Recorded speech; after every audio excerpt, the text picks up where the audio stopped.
making some jams for my,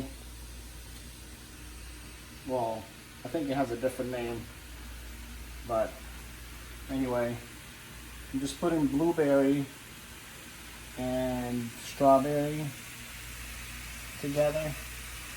Just let it heat up a little bit. Give you a little liquid.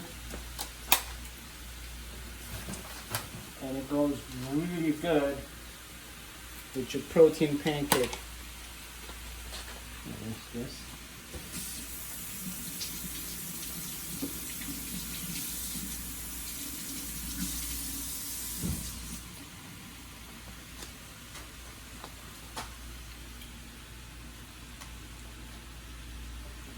I usually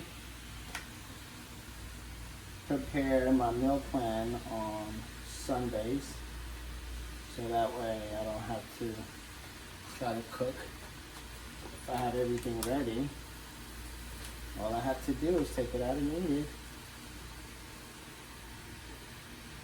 After 25 minutes, you have a nice jam that you can put on top of your protein pancake or just a regular pancake for the kids, if you have kids. But tastes really good.